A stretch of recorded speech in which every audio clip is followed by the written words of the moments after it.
You know, it was Jimmy, and then now it's Brock, and now it's Darnold, and then there's Brandon Allen, and it's like it's not that Brandon Allen's better than Trey long term. I think everybody thinks like Trey's better, but Sure. Brandon Allen was number 2 to Joe Burrow.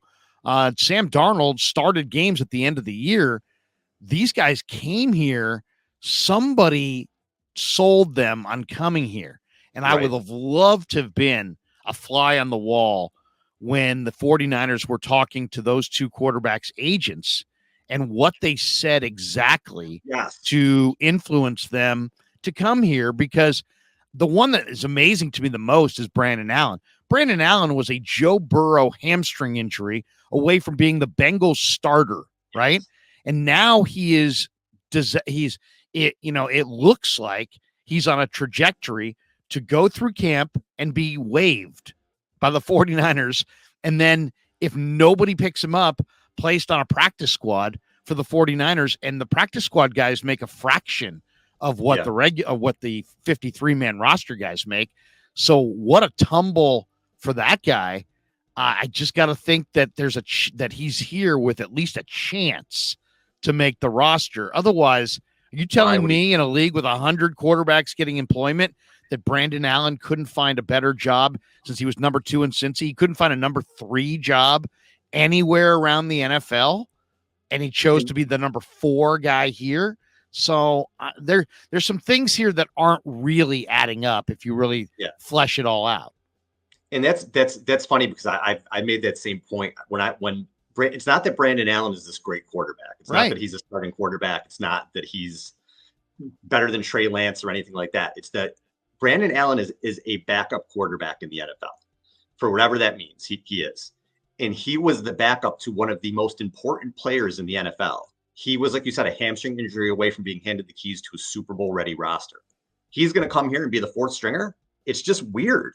Yeah. It's just weird. There are a million. Go look around the league. If you're listening to the show right now, go look around the league and look at some of the backups in the league, and you'll be like, who even is that dude? Right. Like, especially Brandon, the number 3 guys are like, you could be a number 3 guy. Yeah. You know what I mean? It's like, there's no names out there. No offense. Never heard of it. So the fact, no, believe me, if you saw me throw, no, none taken. So to think that he's going to come here and be like, yeah, I'll be the 4th stringer. It's just weird. It just doesn't add up. And that was the point with Sam Darnold. Again, is Sam Darnold a great starting quarterback? No. But could he be a high-level backup on most teams? Absolutely. Why is he coming here day one to be the 3rd stringer? And everybody's like, oh, it's we can do 3 quarterbacks. It's just insurance. Sam Darnold isn't going to sign with the team on day one to be like, oh, yeah, sure, I'll come just in case you need me 4 quarterbacks down the line. It's a great point. What did the Niners say to them? So that's why I just think, if you really look at this, I'm a big Trey Lance guy. I want to see where his career is going to go. I believe in what he can do. I do. He's smart. He works hard. He's athletic. He's got a cannon. I think someone can turn him into a good player. But if you look at the writing on the wall, it ain't going to be here. And I don't think it's going to be here in a couple months. The Niners they haven't seen him in games, and that's not fair to him. But they have seen him at practice. They have seen him at meetings. They brought in 2 veteran guys who have been starters and backups in the league for a while that can come in and be the 2 and 3 if they need them to. I just think the writing's on the wall, man. I don't know if they'll have a deal in place for him, but I think or something available, I should say. But if something presents itself, I think he's gone, and I think he's gone by opening kickoff. Yeah, by the cut down. And it's funny, I took a lot of heat because I did predict. I just was reading the tea leaves and listening to what everybody was saying and thinking they're going to move him during the draft. And I thought they would move him to move up, move down, get another pick, get another player. But I kind of assumed that he was closer to playing and that there would be a market. Sounds like he was available during the draft, but that nobody was making any real offers, which is kind of scary. I did an interview with Randy Mueller, the former GM of the Saints and Dolphins, and I asked him, Randy, this is a friend of mine. I mean, it's a guy that I've known for years. And I said, Randy, where did you have Trey on your board coming out? And he's like, I didn't. I said, what? I go, no. I mean, what round did you have him? And he's like, I didn't. And he said there wasn't enough tape on what he did at North Dakota State for me to put together an evaluation, and I don't wing it. I don't just, I'll just put him in the 4th round, or I'll just put him in the 2nd round, based on what everybody else is saying. There wasn't enough there for me to actually make any kind of professional evaluation that I would stick my name to. And I thought that was like an eye opener. That was so revealing to me.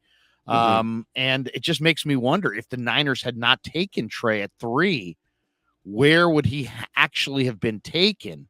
I gotta think it would have been in the teens, but who knows? I mean, I thought Aaron Rodgers was going to go, 3rd or 4th in the draft that he came out in 2005. And, he fell into 23, 24, something like that. Yeah. So, obviously it worked out pretty good for Aaron Rodgers, but I if you were predicting the end game here on Trey, I think, I know, first of all, it's really unfortunate what it's become in the Niner world, because it's become this huge, polarizing. It's gotten so ugly. People digging in their heels, making all kinds of accusations, trying to turn this into something more than just what it is, which is a raw quarterback evaluation, and where, exactly when is he ready.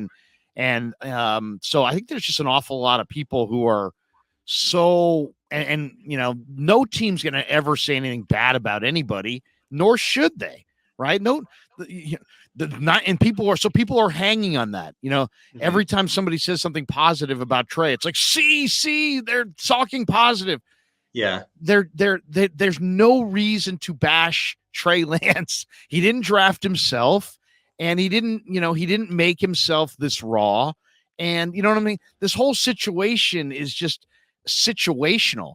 But if you said to me, Krug, predict the end game, I would say that the 49ers are trying to win the Super Bowl, get Trey probably to a spot where he can play and develop, but also not look really, really, really bad either in the present or in the future for either the misevaluation, or at least the misevaluation on how long it would take him to get there. I think if they ever do move off of him in a trade, some people would say, well, they may just cut him. I don't believe that. No, but if they do move off of him in a trade, I think it's going to be the kind of trade that will make it very difficult to discern his value. Like, here's Trey Lance and a 4th round pick in next year's draft and a conditional pick in another draft for a player who might be really good, but might be a free agent at the end of the year. You know what I mean? And that's why I'm saying, like, the Commanders, Montez Sweat, Chase Young, guys who have a lot of talent, have a big name, can help the Niners win the Super Bowl theoretically if they're healthy and ready to roll. Sweat's been really good in his career.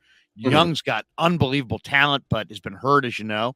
Something like that where, it doesn't look that bad on the surface, because you're getting a name back and you're getting a key piece back, and you can sit there and look at your fans in the eye and say, we're adding an outside pass rusher of note to help Bosa and help us win the Super Bowl. And that, but in reality, you're trading Lance and maybe even a couple picks, maybe a player with him, taking back a player, but that player's contract's up, so his value's a little low. You know what I'm saying? I think that's the kind of deal we may see at the cut down. If he doesn't, there's also the chance that he looks great. What if he looks incredible this summer, and despite all the reported rawness in his game, maybe he's developed, and maybe he's a lot closer to being ready than maybe they think today. I don't know, but yeah, I think if we do see a trade, Al, I think it's that kind of a trade.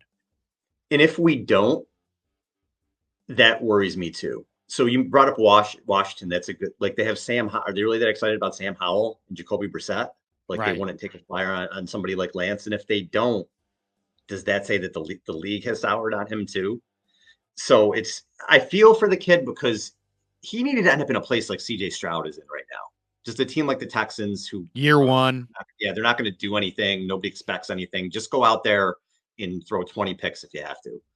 just get experience. That's where he needed to be. But it was a situation that we've never seen before. We've never seen a quarterback that inexperienced, and he got drafted by a team ready to win the Super Bowl. That's probably never happened. Drafted at 3 for a team ready to win the Super Bowl and get inserted in to lead them to win a Super Bowl. I don't know. Looking back, it's one of those things like maybe we just couldn't get over our excitement for what he could do physically, because now I think back how excited I was, and I kind of say to myself, did we really think he was just going to be good that quick? Is that what we thought? It's just not realistic. So he's in a rough spot, but I agree with you. That's even in a Menahue type. If they get somebody who just has, okay, we got this defensive end and he had never really lived up to his potential, but now look what he's done with Chris Kosuric. Somebody like that they can get. I think that's a good thought in terms of where they could trade him. But I don't know, man. It's been so toxic with the 49ers quarterbacks going back to, it was 2021, right? Because the fan base was pissed at Jimmy because he's hurt again and he's up there in the press box and doing whatever. And then it was the most, for a team that people say don't leak, everybody in the world knew they were looking for a new QB that offseason. So people just got mad at Jimmy and it was toxic. And like you said, the fans if you say anything good about Jimmy, it's like, what the hell are you talking about? And then it was Trey versus Jimmy. And I thought like it was so toxic for like a year and a half, Larry, but then Purdy came in and for the first time in a while, it was like everybody was behind the same guy again. It just kind of felt as a Niner fans, everybody was like, yeah, this is our dude. Like nobody